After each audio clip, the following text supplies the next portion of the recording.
सदिया तोरे से कर करो ही मसान के छौड़ी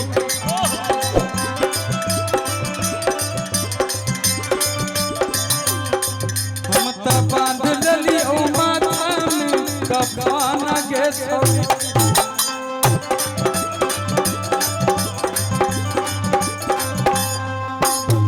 प्यार जब कैलियो कैसे अपन दिल निकाल दियोगे भले छपतवा खबर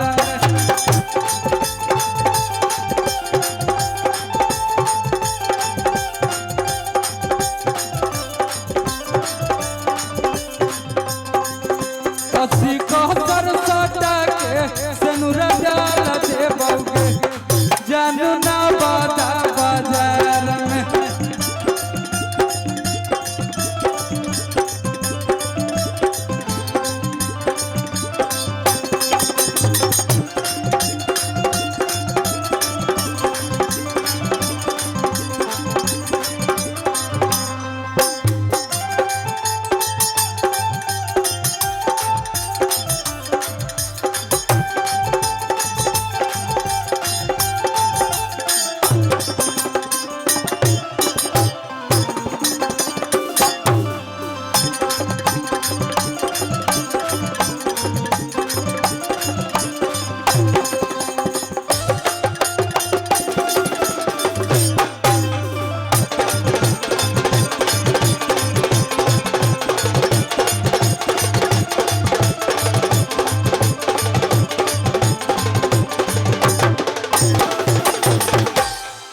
एक गाना हम गाए थे कि धुकुर धुकुर करे सखी जियावा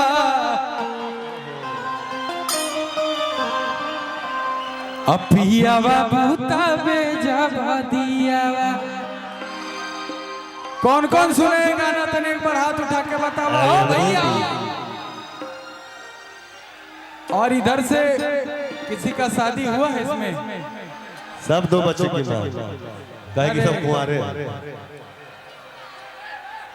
लड़ाई झगड़ा कोई नहीं करो मेरे भाई, आराम से भाई। सब तो गांव वाले हैं, इसलिए आप लोग खुद प्रशासन को मौका ना दे, खुद जगह पकड़ ले अपना अपना। मंच कलाकार के लिए होता है, इसको छोड़ दीजिए, बाकी सारा जमीन आपका है।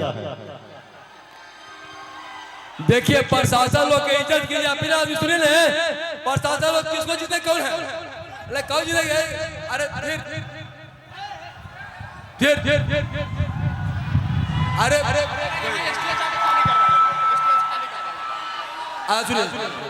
भाई हमार लड़ाई नहीं करना है, प्रशासन लोग से कोई उलझे ना, बेचारा उन लोग सुरक्षा में आए हैं और आप लोग ऐसे करिएगा तो फिर कैसे उन लोग प्रशासन से कर रहे हैं।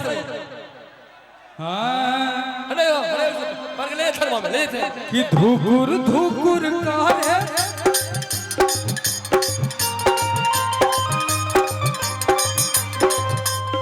धुकुर धुकुर करे सखी जियावा पियावा भूतावे जवा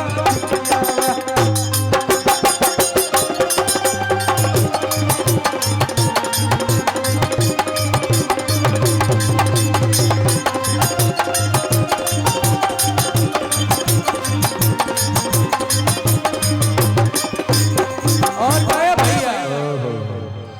कि पियावा दियावा। अभी देखो ये सब भाई लोग का शादी नहीं हुआ, एक बार और बताओ किसका किसका शादी नहीं हुआ, एक बार बताओ। बहुत लोग कुंवारे हैं, ठीक है, सब मेरा जान है, जिगर का टुकड़ा है इन लोग। कि पियावा बूता जब दियावा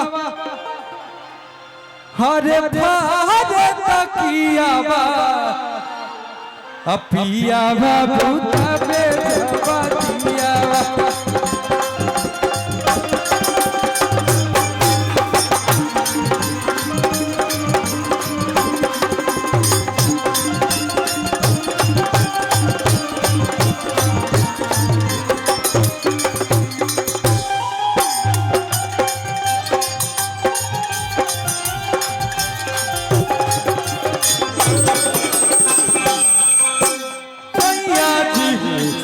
आज दिलवा मांगे